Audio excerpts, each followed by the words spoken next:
This is Kathy Biehl of EmpowermentUnlimited.net with Astro-Insight for the week of July 26th, 2021. This week takes on some new textures. The emotional undercurrent, the emotional quality to our communications and thoughts starts to go away. Mercury moves into the sign of Leo on the 27th for a few weeks into about the middle of August. And this joins the Sun and briefly Mars to encourage high energy, self-expression, gregariousness, a flair in how we do things, maybe just a little bit of showboating and drama queen streak, but it could just be fun. And this fiery, fun, I gotta be me, strut your stuff exuberance is ramped up for only a couple of days because on the 29th, at the end of the month, we slide a little bit more into fix-it mode, into cleanup crew mode, because by then Mars, which rules how we do things, joins Venus in the sign of Virgo. She entered that on the 21st, and the two of them will both be in Virgo for a few weeks. And this will orient us to getting down to earth, being very practical, extremely concrete, and looking at life as an improvement project everywhere you turn, being methodical, being analytical, evaluating things, cleaning things up, shoring up your boundaries, making healthy choices. A lot of stuff that Leo would consider boring, but we will all welcome. Look at it as the aftermath of some emotional stuff, the aftermath of some realizations and releases that came with the Aquarius full moon. And now looking at life in terms of, okay, what do we do about it? Plan A, Plan B, Plan C, where's the disinfectant? A very subtle change happens in between these two shifts. It's nuanced. You're probably not going to notice it hugely, but if it's one of those things that if you start to look for it, your vision will begin to perceive it. And that is a shift back into some things that maybe you shelved, situations that were going in a certain direction and then sort of floundered, didn't get much of anywhere since the middle of May. This has to do with Jupiter, a nuanced influence. This is not someone to hit you upside the head. Jupiter sliding back into Aquarius, which he will be in until the very end of the year. This is another round of retrospective dealing with, reckoning with, realigning with, a new way of going about things that seared into place at the solstice in December when Jupiter and Saturn met in the sign of Aquarius.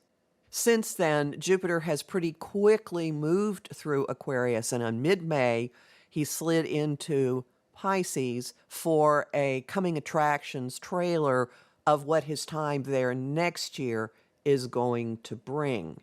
As he re-enters Aquarius, things that got a certain distance and not any further by mid-May will be coming back around again.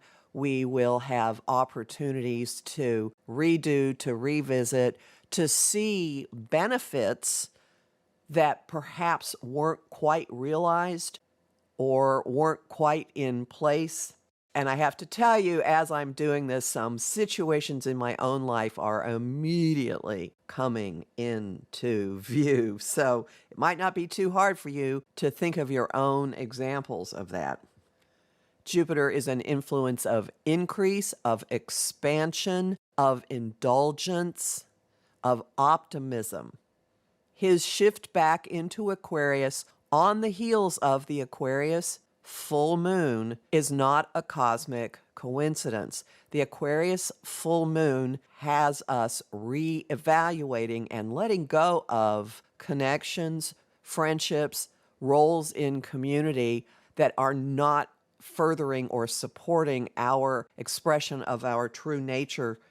And now with Jupiter retrograding into Aquarius, the sign where this full moon took place, and moving across the spot where August's full moon in Aquarius will take place. We're going to have two in that sign to give us ample opportunity to assess, evaluate, realign with these issues. Now we get to explore what is there, what is still there. Another way of looking at how can we make this bigger, how can we make this better, or just simply circumstances allowing the connections and community that abide to blossom in their own unique idiosyncratic ways. We will have choice points about how we think about all this. Mercury is in an adjustment aspect with Jupiter right after Mercury shifts into Aquarius, right after Mercury moves into Leo, and just before Jupiter moves back into Aquarius. And then by the weekend, there will be choices about commitment, about our place in networks, in community, about our relationship to responsibility and accountability. Healthy choices will be the theme of the weekend. These choices and adjustments immediately lead to self-awareness, self-knowledge, clarity about what we really want, need, who we really are, what our inner kid needs, with the Sun and Mercury meeting on August 1st.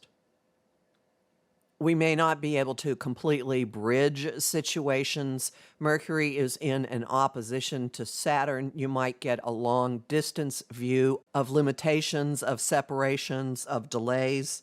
As is so often the case, it is useful to look at what is playing out in front of you as a research project. You are gathering data. Homing thought of the week: where is there room for improvement?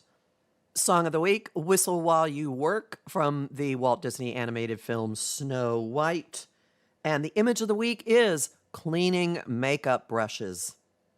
You'll find more about all this in my forecast for the Aquarius full moon, and also in my forecast for August, which will be up at my site by Friday at empowermentunlimited.net, where you can also sign up for my mailing list and book a session with me.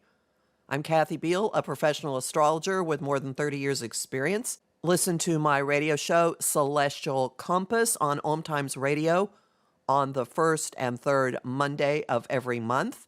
I host lively discussion on Facebook at Empowerment Unlimited and the group, the Astro-Insight Lounge. I also host lots of bonus content at patreon.com/Kathy Biehl, and I'm really grateful to the people who support my work there. I'm on Instagram at @KABiehl and on YouTube at The Professional Aquarian Channel. Talk to you next week.